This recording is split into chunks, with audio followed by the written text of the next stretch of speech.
There is some big news this week for financial institutions, which is that a new version of the BSA AML manual came out. And that's the manual that governs how financial institutions and non-financial institutions are supposed to comply with the Bank Secrecy Act in the United States when they create their compliance program. And probably a lot of you are thinking right now, well, that's not great news. In this environment, we certainly weren't looking to increase our spend on compliance, and we don't want to increase the risk of exposure to potential fines. But in fact, there's some good news. So I'm here to tell you that there are aspects of this new version of the BSA AML manual, which is an update as part of a set of rolling updates, that you can use to potentially reduce your exposure to fines. And this all has to do with the legal status of the BSA AML manual. In the past, a lot of regulators and really a lot of banks have treated the BSA manual as if it's a law. And that's wrong. It is not a law. It's not even a regulation, much less a statute. And it doesn't have the force of law. And regulators, both in conversations with banks and even in legal filings, have sometimes suggested that it has the force of law, and that's incorrect. And that's finally clarified in this new version of the BSA AML manual. So last year, I co-authored a couple of articles in the Banking Law Journal that discussed this exact thing, that the BSA AML manual should not be treated as if it has the force of law. And maybe the regulators read those articles because they just clarified that there's a number of provisions within the BSA AML manual that should not be treated as if they have the force of law. One big example of this is risk assessments. There is an entire cottage industry out there around risk assessments, how they should be done, what the requirements are for a risk assessment, and everyone assumes that they're legally required.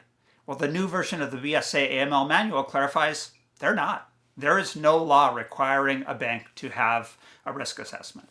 Similarly, the BSA AML manual contains a long discussion of independent testing and various requirements that they suggest that banks adopt when they're doing independent testing. And the new manual clarifies that many of those independent testing requirements are in fact not legally required. They're just recommendations.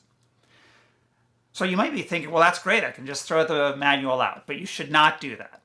When you're thinking about what does this new information mean for me, don't ignore the BSA AML manual. It is still going to be the Bible for those examiners that you meet with whenever you're in the middle of an examination, and they still have an incredible amount of power over you as a financial institution. So you don't want to ignore it because of that reason. You also don't want to ignore it because there's a lot of great ideas in the BSA AML manual. And one of the best ideas out there is a risk assessment. Even though it's not legally required, it is a great idea, and you're a lot more likely to be able to comply with the Bank Secrecy Act if you do comply with the BSA AML manual suggestions, even those that are not legally binding. So what does this mean to you? How can you use this information? And I think it's most important when you as a financial institution are being threatened. So if an examiner comes to you and says, we're thinking of downgrading your institution, or they say, we're thinking of imposing a fine on you, this gives you something that you can use to push back.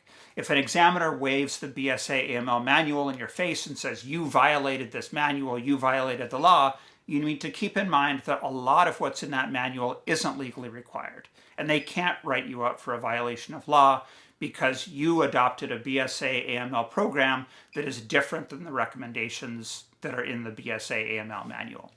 So this can be tricky because there's portions of the BSA AML manual that discuss the law, there's portions that discuss regulations or guidance, and then there are portions that are just recommendation. But I've got good news for you. I'm a lawyer. So if you have any questions about what is legally required and what's not legally required, give me a call. I would love to discuss it with you.